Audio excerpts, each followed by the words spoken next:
Mesdames, Monsieur Haddad, Messieurs, Monsieur le député aussi, c'est difficile de parler après vous, tant vous étiez clair, éloquent, convaincant. Et puis, je dois dire, confession d'un citoyen député, non seulement je n'ai pas voté pour vous sur les questions européennes, sur les questions sociales, sur les questions économiques, je suis plus proche de mon ami Henri Guénaud, avec qui je partage cette sorte de religion du bloc Michelet, on dira ça comme ça. Et pourtant, je vous ai trouvé tellement plus convaincant et tellement plus clair sur cette question. Il me semble, parce que le travail que je vais faire va être un peu difficile, parce que d'abord je vais parler d'un sujet, la Turquie, que je ne connais pas très bien, je ne suis pas du tout spécialiste, et deuxièmement parce que je vais faire un peu, non pas l'avocat du diable, parce que je ne pense pas que la Turquie soit le diable dans cette affaire, mais elle n'a vraiment pas joué le beau rôle pour le coup. Et je ne vais pas essayer de défendre la Turquie, mais je vais traiter la question qui m'a été posée, c'est-à-dire le rôle prédominant de la Turquie dans le recrutement et le transfert des djihadistes. Je vais traiter cette question un peu comme si j'étais un avocat, savoir si oui ou non on pourrait défendre la Turquie. Et pour commencer, vous dire que ma conviction profonde de citoyen, c'est qu'un bon totalitaire, c'est comme un bon Apache à l'époque de la conquête de l'Ouest. C'est un totalitaire mort, avec une balle dans la nuque. Alors, j'entends bien la brutalité de ce propos, j'entends bien aussi que la question du totalitarisme et de l'agression du totalitarisme, c'est aussi la question de la contagion, parce que ces gens, par leur barbarie, par leur sauvagerie, peuvent nous contaminer. On sait bien que la violence est mimétique et que nous ne voulons pas sortir de la civilisation, et a fortiori de la démocratie et de l'état de droit. Néanmoins, si on a compris quelque chose au XXe siècle, c'est qu'on ne peut pas discuter avec des gens qui ont la rage. Alors, est-ce que la Turquie a joué un rôle prépondérant ? Bien sûr qu'elle a joué un rôle prépondérant dans le recrutement, peut-être moins, dans le transfert des djihadistes, assurément. D'abord parce que la frontière est ce qu'elle est. Il y a entre la Turquie d'un côté et puis la zone syro-irakienne, 1174 km de frontières, dont 822 avec la Syrie. Ensuite, parce que la Turquie a décidé tout au long de cette crise de garder sa frontière ouverte. Et la question d'ailleurs n'est pas seulement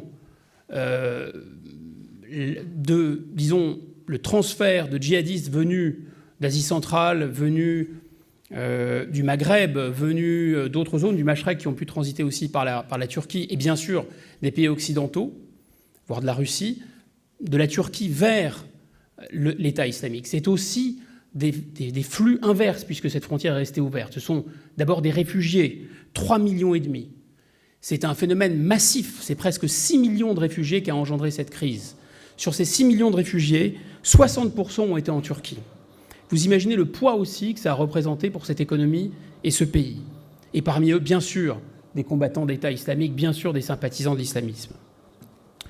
Donc la Turquie, de facto, géographiquement, a joué un rôle prépondérant. La Turquie a joué un rôle prépondérant aussi parce que sur ce flux de quasi 1000, au moment vraiment le pic, 2014-2015, on était à 1500 arrivées chaque mois. 90% de ces arrivées de djihadistes passaient par Gaziantep et passaient par ce petit point de la frontière que non seulement les services turcs étaient chez eux, c'est le cas de le dire, mais qu'ils travaillaient main dans la main aussi avec les gens de l'État islamique à cette période où il n'y avait plus d'ambiguïté possible sur à la fois la dangerosité de l'État islamique et le fait que l'État islamique, c'est ceux qui avaient tiré les marrons du feu ou de cette espèce de chaudron du diable qui était devenue la crise en Syrie, la guerre civile en Syrie. Donc la responsabilité de la Turquie, elle est très claire. Elle est très claire, peut-être d'autant plus importante qu'avant que cette guerre éclate, la Turquie d'Erdogan s'était positionnée comme le protecteur, le patron de ces printemps arabes qui devaient, du point de vue d'Ankara, déboucher sur des régimes que, suivant qu'on était plus ou moins inquiet par l'islamisme, on pouvait caractériser comme des formes non pas de chrétiens démocrates, mais d'islamo-démocrates, ou alors quand même se dire que, et c'est mon analyse, les frères musulmans restent un parti théologique extrêmement dangereux parce que lié à une mutation totalitaire de la religion musulmane et de la religion musulmane sunnite en cette fin de XXe siècle. Mais quels que soient les points de vue sur, disons, idéologiques, assurément, Ankara a essayé, à manipuler ces mouvements. Et pourtant, au départ, il y a eu une relative prudence, voire une grande retenue, puisqu'il y avait une alliance qui avait été nouée entre Erdogan, d'un côté, et puis le gouvernement El-Assad en Syrie. Et donc, pendant un moment, ça n'a pas duré très longtemps, ça a duré quelques mois, Erdogan et son ministre des Affaires étrangères ont tenté de ramener à la raison El-Assad, de l'amener à discuter aussi. Puis ils ont vu que c'était impossible. Et là, pour le coup, on est rentré dans une... La Turquie a glissé sur une pente vraiment glissante. Des livraisons d'armes, des camps d'entraînement. En fin 2014, par exemple, on peut citer cet événement, l'État islamique essaye de reprendre la ville de Kobané aux Kurdes syriens. Eh bien, l'armée turque, elle verrouille la zone, elle fait plus que rester l'arme au pied. Bien sûr, elle ne va pas défendre les Kurdes, mais elle verrouille la zone et les Kurdes ne vont remporter la bataille que parce qu'il y a un appui massif à partir de la fin 2014 des Américains. Il y a une brouille de la Turquie aussi avec les États-Unis, même avec la Russie. Il y a un avion, un chasseur russe qui a été détruit. Le ton est monté entre Erdogan et Obama, et puis ensuite avec ses successeurs à Washington. Pourquoi ? On avait vraiment l'impression d'un soutien officieux, en réalité, de la Turquie à l'égard de l'État islamique. Toutes les interventions militaires turques, il y en a eu plusieurs, dans la zone irako-syrienne et en particulier en Syrie, toutes ces interventions, il y a eu deux principales. L'intervention bouclier de l'Euphrate en août 2016, entre août 2016 et mars 2017, et l'intervention rameau d'Olivier en janvier 2018. Ces deux interventions visaient à neutraliser les Kurdes, et en fait, les Kurdes étant, vous l'avez rappelé, les principaux ennemis de l'État islamique, les ennemis de mes ennemis sont mes amis. Donc en fait, la Turquie a joué en faveur de l'État islamique lors de ces deux interventions. L'une des responsabilités les plus écrasantes aussi de la Turquie, c'est l'achat de pétrole. On le sait. Pétrole qui a une odeur, mais qui est très difficile à tracer. On sait aussi que la nuit, tous les chats sont gris et tous les islamistes sont verts comme les frères musulmans, vert clair, vert un peu démocratique, et puis vert un peu plus sombre, comme toutes ces petits archipels de mouvements djihadistes, de chapelles djihadistes, dont les célèbres Al-Nosra, à l'origine un branche d'Al-Qaïda dans le coin, massivement sponsorisé, et, je regrette de le dire, par la DGSE et bien sûr par les CIA au départ.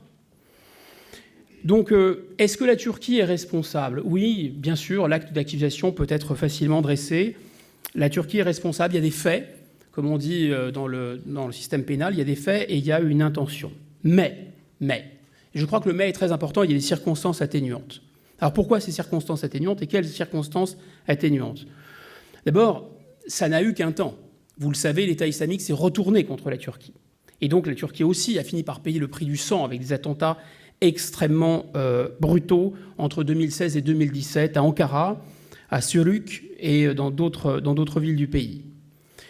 On peut dire aussi que, je l'ai rappelé tout à l'heure, c'est important d'y revenir, du mois de mars au mois de septembre 2011, au début de la crise en Syrie, Erdogan et son Kissinger de l'Anatolie, Davutoglu, célèbre ministre des Affaires étrangères, qui deviendra même son Premier ministre, vont tenter d'infléchir le régime de Damas et de l'amener à discuter. Alors même que l'opposition, c'est très important de le rappeler, que l'opposition à El-Assad, c'est déjà une opposition quand même islamiste et notamment frériste. Donc ce sont les partis frères finalement d'Erdogan qui contestent Assad et qui sont écrasés militairement par Assad. Et pour autant, et ça montre à quel point Erdogan quand même est un réaliste, et pour autant ils vont chercher à amener El-Assad à la table des négociations. Alors qu'est-ce qui va expliquer ce retournement de la Turquie et finalement la complicité de la Turquie ? C'est très simple. Ça s'appelle la question kurde. Tout est dit. Tout est dit pourquoi? Parce qu'à mesure que El-Assad s'est affaibli et est affaibli, eh bien, le régime syrien va lâcher la bride sur le dos des Kurdes. Et ces Kurdes, qui s'appellent le PYD, mais qui en fait sont l'autre nom du PKK, l'ennemi juré de la Turquie et d'Erdogan, de l'autre côté, du côté de la frontière syrienne, ce PYD, eh bien, El-Assad va le laisser prospérer, va l'aider même en sous-main. C'est normal, il y a des alliances tactiques, hein, et le gouvernement de Damas joue sa vie, joue sa survie, comme toutes les minorités d'ailleurs, la minorité chrétienne, la minorité à laquelle appartient El-Assad et également les Kurdes. Alors, bien sûr, ça n'excuse rien, mais ça explique. Ça explique beaucoup de choses. D'abord, on peut phaser ce soutien d'Ankara à l'État islamique. Dans un premier temps, c'est un moindre mal. Le moindre mal, c'est le soutien à El-Assad. Puis, dans un deuxième temps, le moindre mal, c'est le soutien à une opposition, notamment islamiste, dont la Turquie pouvait estimer que c'était les islamistes les plus modérés, en tout cas ceux qui ressemblent aux islamistes d'Ankara, qui allaient l'emporter. Et là, cette responsabilité, pendant plusieurs années, eh bien, Ankara la partage avec tous les pays occidentaux, et bien sûr tous les pays du Golfe, la plupart des pays du Golfe. Et dans un troisième temps, le moindre mal, effectivement, va devenir Daesh. Il faut attendre 2016, peut-être l'été 2015, pour que la Turquie agisse militairement contre l'État islamique. Et en 2016, on a carrément des bombardements d'artillerie. Enfin, l'État islamique va être écrasé par des missiles et par des mortiers turcs, et des commandos turcs vont franchir la frontière pour éliminer physiquement des soldats de l'État islamique. Le torchon va brûler à partir, je vous l'ai dit, de l'été 2015. Le 17 juillet 2015, par exemple, le journal de l'État islamique en turc, en ligne, va décréter qu'Erdogan est un tagout, pardon pour l'accent, c'est-à-dire un idolâtre. Et du côté d'Istanbul, d'Ankara, on réplique, parce que la direction des affaires religieuses, à la main d'Erdogan, va excommunier en quelque sorte Daesh et l'État islamique. En 2014 aussi, alors ça pouvait être mis pas du tout au crédit d'Ankara, mais plutôt à son débit, un diplomate à Mossoul, un diplomate turc à Mossoul a été fait prisonnier, en tout cas quasiment traité comme un prisonnier par l'État islamique. Pour autant, à ce moment-là, la Turquie ne bouge pas. Donc insistons beaucoup sur cette question kurde, parce que je crois qu'au-delà des circonstances atténuantes, vous allez le voir, c'est quasiment un facteur d'irresponsabilité pénale si on devait juger la Turquie devant l'histoire. Pourquoi ? D'abord, je vous le rappelle, parce que 30% du territoire turc est peuplé par des Kurdes. Et que si un État kurde vient à naître, c'en est fini de la Turquie, telle qu'on la connaît aujourd'hui. Alors on peut dire c'est bien, c'est pas bien, mais c'est le monde tel qu'il est. Il faut l'accepter tel qu'il est. Donc il y a un combat vital pour la Turquie, qui est celui d'empêcher l'État kurde d'exister, sinon c'est sa propre existence qui est mise en péril. En fait, de 1998 à 2011, Öcalan va être expulsé en 1999 par la Syrie. On peut dire qu'il y a une sorte de détente vis-à-vis de cette question kurde. Et puis la guerre civile en Syrie, que la Turquie, j'insiste beaucoup là-dessus, que la Turquie n'a pas voulu et n'a pas déclenché, qu'elle va subir. En 2011, à nouveau, cette question va être remise sur le tapis. Je vous l'ai dit parce que El-Assad affaibli va lâcher la bride aux Kurdes sur son territoire, que ces Kurdes vont se mettre complètement dans la main du PKK, et que, par contre-coup, les Kurdes, à l'intérieur de la Turquie, vont se dire « ça y est, notre moment est venu, il faut se révolter ». Et donc ça a été peu médiatisé, mais à l'intérieur de la Turquie, il y a eu non seulement du terrorisme, il y a eu même un soulèvement armé dans les villes du sud-est turc, où des villages entiers, le drapeau kurde a été hissé sur les mâts, et les Kurdes ont quasiment pris le pouvoir. Et ça, pour un Turc, évidemment, c'est totalement impossible, vous l'imaginez bien. En fait, la question du Rojava, c'est-à-dire de ce Kurdistan occidental qui était en Syrie, j'ai presque fini, j'avais mis mon minuteur, cette question du Rojava est une question littéralement vitale. L'obsession turque, donc, c'est qu'il y ait, et les deux interventions militaires turques l'ont révélé, il n'y ait d'abord pas de continuité territoriale entre les zones qui avaient contrôlé les Kurdes syriens et les Kurdes irakiens et la frontière turque. Et pour éviter ça, évidemment, l'État islamique était vu comme un moindre mal. De la même façon, la rive occidentale de l'Euphrate était une ligne rouge absolument infranchissable du point de vue des autorités d'Ankara. Le lien avec la politique intérieure turque est absolument évident. Je vous l'ai dit, il y a eu des soulèvements kurdes à l'intérieur de la Turquie. Mieux encore, vous savez que Erdogan a essuyé une tentative de coup d'État. Bien sûr que tout est lié dans cette région, dans cette région compliquée. L'opération militaire Bouclier d'Euphrate, par exemple, a été déclenchée juste un mois après le coup d'État militaire à Ankara raté de juillet 2016.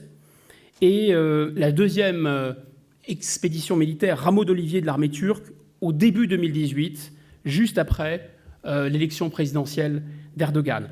Erdogan ayant changé son fusil d'épaule, ayant lâché son ex-ministre des Affaires étrangères qui était devenu Premier ministre et qui lui plaidait pour une alliance avec la Syrie, avec l'Irak et une réconciliation avec les Kurdes finalement, et finalement une sorte de ce qu'on appelait le néo-ottomanisme, et bien là, désormais, Erdogan, depuis son coup d'État, depuis l'effondrement également de l'État islamique, s'est rallié à cette position nationaliste turque très très dure. Donc l'obsession turque, c'est très simple, ça a toujours été et ça restera que les cantons tenus par les Kurdes en Irak et en Syrie ne se rejoignent pas et ne rejoignent pas le territoire turc. Alors maintenant, pour conclure, sinon je vais me faire gronder par notre ami, est-ce qu'on peut condamner la Turquie ?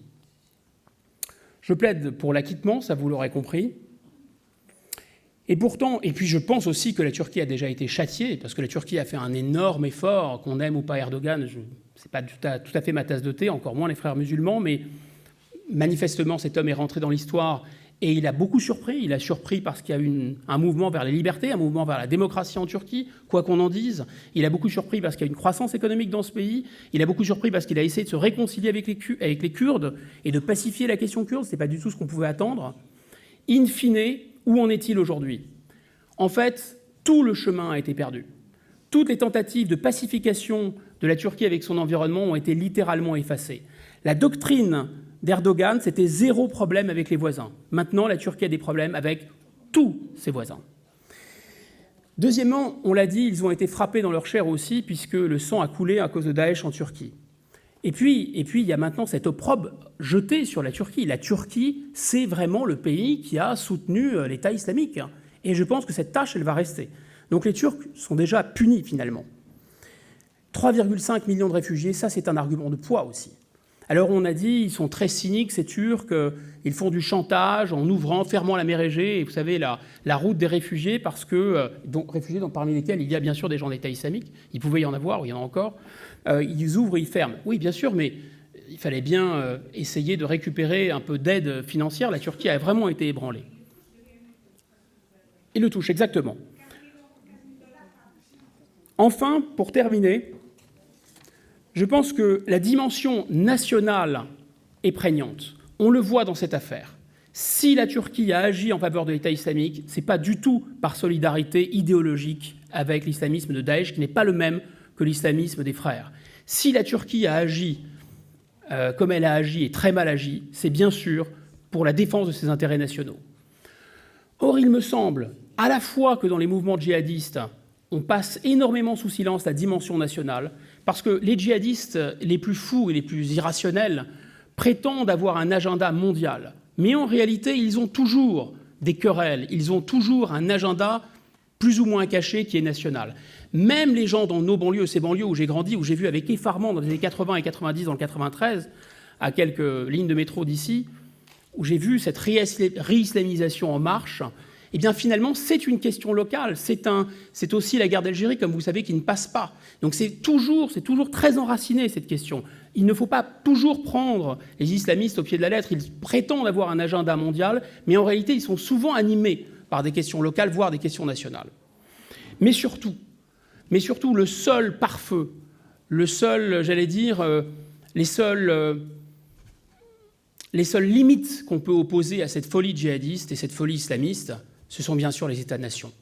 Et les États-nations, s'il n'y avait que l'islamisme pour les fragiliser, ça irait très bien. Malheureusement, Facebook, Google, l'Union européenne, pardon, là on ne sera peut-être pas d'accord. Voilà, il y a des tas de facteurs qui fragilisent les États-nations. Et le drame que nous vivons, c'est que finalement, on facilite le travail du djihadisme et de l'islamisme sans le savoir pour des raisons qui n'ont a priori rien à voir, mais finalement ça converge. Enfin, conclusion de la conclusion. Conclusion de la conclusion, c'est que nous vivons avec un effet d'anachronisme dans la hantise d'un retour du totalitarisme comme celui que nous avions connu au XXe siècle, c'est-à-dire un totalitarisme d'État. Un totalitarisme d'État comme l'Union soviétique ou le Troisième Reich, c'est-à-dire des États qui ont des puissances industrielles, qui représentent des menaces militaires et qui ont une capacité d'agression et qui ont une capacité de domination militaire et industrielle. Ce ne sera pas le cas, on le sait déjà avec l'islamisme. L'État islamique a échoué. Toutes les tentatives de contrôle par des États de l'idéologie islamiste la plus dure ont échoué, toutes, sans exception. Alors on se frotte les mains, on se dit, mais vous voyez, c'est pas très dangereux. Et les gens du renseignement qui adorent les manipulations et les complots, ils avaient déjà tenté le coup, souvenez-vous, avec Lénine, ils l'ont fait revenir dans un wagon plombé, ils avaient déjà tenté le coup avec un certain Adolf Hitler, souvenez-vous aussi. Alors on se dit, mais là, aujourd'hui, c'est pas très grave, parce qu'ils n'auront pas d'État, et on sait que ces gens sont incapables de manipuler des États. C'est une erreur gravissime, gravissime. Je vous le dis, le danger principal du XXIe siècle, c'est déjà l'effondrement des États, c'est le chaos. On n'est pas menacé par un ordre totalitaire, on est menacé par la progression du chaos. Or, l'islamisme et le djihadisme, ce sont des religions naturelles du désordre et du chaos. Si vous ne me croyez pas, allez dans le 93, vous verrez ce qui se passe. Il y a des gens avec des canapés, des kalachnikovs, des chiens, ils vendent de la drogue.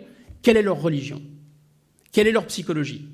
Plus le chaos et le désordre avancent, et plus cette gangrène va se développer. C'est une certitude. C'est la raison pour laquelle cette menace est à prendre très, très au sérieux. Non pas comme un facteur de subversion politique par un État, je le répète, mais comme quelque chose qui va se développer de manière symétrique et parallèle au chaos, que notre haine de l'État, et que notre haine en particulier de l'État-nation, je vise en particulier l'Union européenne, peut faire accroître comme danger. Je vous remercie pour votre attention.